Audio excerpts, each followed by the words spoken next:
Who appoints the governor of the states in India? Hello guys, मैं राधिका अग्रवाल आज आप सभी का स्वागत करती हूँ अपनी शिक्षा यूट्यूब चैनल पर। अभी मैंने आपसे एक क्वेश्चन पूछा है। अगर आपको इस क्वेश्चन का आंसर पता है तो मुझे कमेंट कर बताइए, और अगर आपको इस क्वेश्चन का आंसर नहीं पता है तो वीडियो को एंड तक देखिए, आपको इस क्वेश्चन का आंसर पता चल जाएगा। तो हम चलेंगे आज की हमारी वीडियो की तरफ। तो देखते हैं आज हम क्या पढ़ने वाले हैं। आज हम पढ़ने वाले हैं चैप्टर मोटिवेशन के आज के हमारे लर्निंग ऑब्जेक्टिव्स क्या हैं। आज के हमारे लर्निंग ऑब्जेक्टिव्स हैं theories and concepts of motivation. तो हम चलेंगे हमारी थ्योरीज एंड कॉन्सेप्ट्स पर।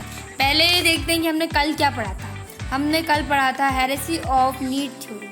आज हम पढ़ने वाले हैं हर्ज़बर्ग्स टू फैक्टर थ्योरी, और हम कल पढ़ेंगे विलियम ऑकचीज जेड थ्योरी। तो आज की वीडियो पे चलते हैं। आज का हमारा टॉपिक है Herzberg's two factor theory. This theory proposed by physiologist Frederick Herzberg. जो फ्रेडरिक हर्ज़बर्ग है, उन्होंने ये थ्योरी दी थी। इन्होंने इस थ्योरी को 2 फैक्टर्स में डिवाइड किया है। जैसे नाम से ही पता चल रहा है आपको कि जो हर्ज़बर्ग्स 2 फैक्टर थ्योरी है, इसके 2 फैक्टर्स होंगे। फर्स्ट है हाइजीन फैक्टर और सेकंड है मोटिवेटिंग फैक्टर। चलते हैं फर्स्ट फैक्टर की तरफ, जो है hygiene factor. It is necessary to maintain a reasonable level of satisfaction among employees. These factors do not provide any satisfaction, but their absence will dissatisfy them. These factors are related to following. हम ये following बाद में देखते हैं। पहले जो मैंने आपको अभी पैराग्राफ बताया, उसका मतलब ये है कि ये जो हाइजीन फैक्टर है, ये एम्प्लॉयज़ के अंदर एक सेटिस्फेक्शन स्टार्ट कर देता है, मतलब एक सेटिस्फेक्शन उत्पन्न कर देता है, जिससे एम्प्लॉयज़ जो होते हैं वो सेटिस्फाइड रहने लगते हैं। ये जो फैक्टर है, ये एम्प्लॉयज़ को हो सकता है कि सेटिस्फाई प्रोवाइड ना करे, बट इसकी अब्सेंस में डिससेटिस्फेक्शन ज़रूर होता है एम्प्लॉयज़ को। मतलब इसका होना बहुत इम्पॉर्टेंट है, क्योंकि हम हमारी जो एम्प्लॉयज़ हैं उनको डिससेटिस्फाई नहीं कर सकते। तो चलेंगे आगे, मतलब इसके कुछ फैक्टर्स पर। मैंने आपको इसके कुछ फैक्टर्स हैं, जैसे कोऑपरेटिव पॉलिसी है, एडमिनिस्ट्रेशन है, वर्किंग कंडीशन है, सैलरी एंड वेजेस है, जॉब सिक्योरिटी है और सुपरविज़न है। चलते हैं फर्स्ट की तरफ, जो है कोऑपरेटिव पॉलिसीज़। कंपनी को अपने एम्प्लॉयज़ के लिए कुछ ऐसी पॉलिसीज़ निकालनी चाहिए जिसकी वजह से एम्प्लॉयज़ वहाँ रहें। कुछ एक ऐसा रीज़न जिसकी वजह से एम्प्लॉयज़ को उस कंपनी में काम करने में अच्छा लगे, मज़ा आए। इसीलिए इससे लिए आप कुछ पॉलिसीज़ निकाल सकते हैं कंपनी, जैसे प्रोविडेंट फंड की पॉलिसी होती है, या फिर पेंशन की जो पॉलिसी होती है। इसी तरह से बहुत सारी पॉलिसीज़ होती है, तो उनमें से कोई भी एक पॉलिसी निकाल सकती है। एक नहीं, बहुत सारी भी निकाल सकती है। सेकंड चलते हैं एडमिनिस्ट्रेशन। कंपनी का जो एडमिनिस्ट्रेशन है, जो मैनेजमेंट है, वो बहुत ज़्यादा अफेक्ट करता है एम्प्लॉयज़ को, क्योंकि उससे अफेक्ट होते हैं एम्प्लॉयज़। उनका डेली का जो होता है पूरा शेड्यूल या सब कुछ, वो उस एडमिनिस्ट्रेशन के हिसाब से ही चलता है। तो एडमिनिस्ट्रेशन जो है वो एक कंपनी का अच्छा होना चाहिए। ऐसा एडमिनिस्ट्रेशन होना चाहिए जिससे एम्प्लॉयज़ सेटिस्फाई रहे। Salary and wages. सबसे पहले तो सैलरी और वेजेस में क्या डिफरेंस है। सैलरी का मतलब होता है जो हम किसी अकाउंटेंट, मैनेजर या फिर किसी ऐसे एम्प्लॉय को देते हैं जो ऑफिस में बैठकर हमारे लिए वर्क करते हैं। लेकिन वेजेस का मतलब होता है जो हम किसी एम्प्लॉय को पे करते हैं। मतलब किसी एम्प्लॉय ने हमारे लिए काम किया और फिर किसी लेबर ने हमारे लिए काम किया और उसे हम पे कर रहे हैं। वेजेस मतलब होता है लेबर को पेमेंट करना। तो सैलरी और वेजेस कंडीशंस अच्छी होनी चाहिए, टर्म्स अच्छी होनी चाहिए, जिससे जो पीपल्स हैं, वो एम्प्लॉयज़ हैं, वो अट्रैक्ट हो हमारी कंपनी की तरफ। Job security.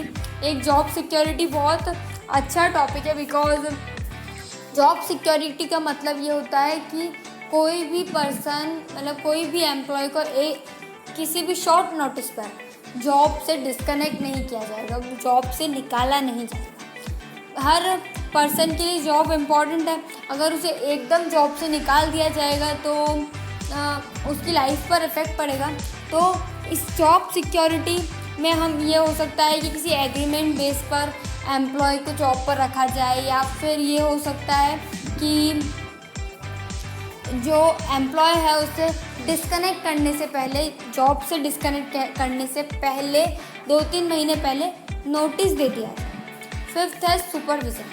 सुपरविज़न मतलब हमारे अपर अथॉरिटीज़ जो काम कर रही है, हमारी हायर अथॉरिटीज़ जो काम कर रही है, वो हमारे साथ कोऑपरेटिव हो, हमारे साथ जो एम्प्लॉयज़ होते हैं उनके साथ उनका बिहेवियर अच्छा हो। तो ये है हमारा हाइजीन फैक्टर। नेक्स्ट फैक्टर है हमारा मोटिवेटिंग फैक्टर। तो देखते हैं मोटिवेटिंग फैक्टर क्या होता है। These factor provide satisfaction to employees but their absence does not dissatisfy them. These factor are also known as satisfier और मोटिवेटर। ये जो फैक्टर है वो सेटिस्फेक्शन देता है एम्प्लॉयज़ को, बट जब ये फैक्टर नहीं होता तो एम्प्लॉयज़ जो होते हैं वो डिससेटिस्फाई भी नहीं होते। मतलब मोटिवेटिंग फैक्टर है तो अच्छा है, लेकिन अगर नहीं है तो उससे एम्प्लॉयज़ के सेटिस्फेक्शन पर कोई फ़र्क नहीं पड़ेगा। हम मोटिवेटिंग फैक्टर को 2 नाम से और जानते हैं। फर्स्ट है सेटिस्फायर और सेकंड है मोटिवेटर। इसके बारे में कुछ और जानते हैं। जैसे motivating factor helps in creating better environment and enhance the capabilities of employees. These factor known as maintenance factor because it maintains the performance of employees. Motivating factor जो होता है वो हेल्प करता है एक अच्छा इन्वायरमेंट क्रिएट करने का, कंपनी के अंदर एक अच्छा इन्वायरमेंट बना देता है मोटिवेटिंग फैक्टर, और जो एम्प्लॉयज़ की जो कैपेबिलिटीज़ है उनको बढ़ाने में भी मोटिवेटिंग फैक्टर हेल्प करता है।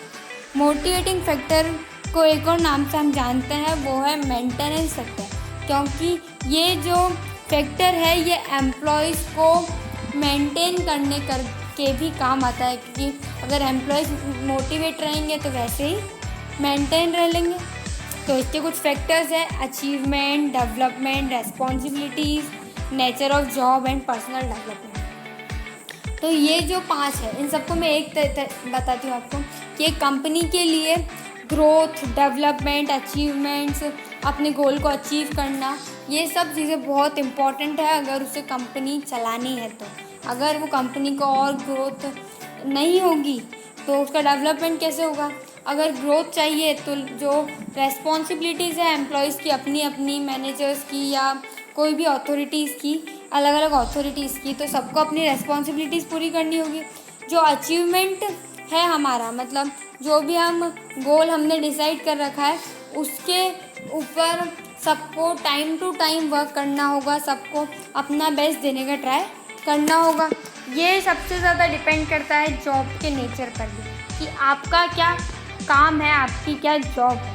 और अगर जो कंपनी है उसका ग्रोथ होता है, उसका डेवलपमेंट होता है, तो ऑफकोर्स पर्सनल डेवलपमेंट भी होगा एम्प्लॉयज़ का, क्योंकि अगर कंपनी की ग्रोथ होती है, डेवलपमेंट होता है, तो थोड़ा बहुत फ़ायदा कहीं ना कहीं एम्प्लॉयज़ की डेवलपमेंट में भी जाता है। या तो उन्हें कुछ नया सीखने को मिलेगा, या फिर उन्हें मनी रिलेटेड कुछ प्रॉफिट हो सकता है, या फिर उनकी कंपनी की ग्रोथ की वजह से उनकी जो कैपेबिलिटीज़ है वो बढ़ रही है, या उन्हें कुछ नई स्किल्स सीखने को मिल रही है, ये भी हो सकता है। तो ऐसे ही जो एम्प्लॉयज़ हैं वो भी सेटिस्फाई हो जाएंगे। चलते हैं आज की क्वेश्चन की तरफ। आज मैंने आपसे एक क्वेश्चन पूछा था, who appoints the governor of the state in India. तो इसका आंसर है president. So thank you guys for this video. I will see you in the next one. Thank you.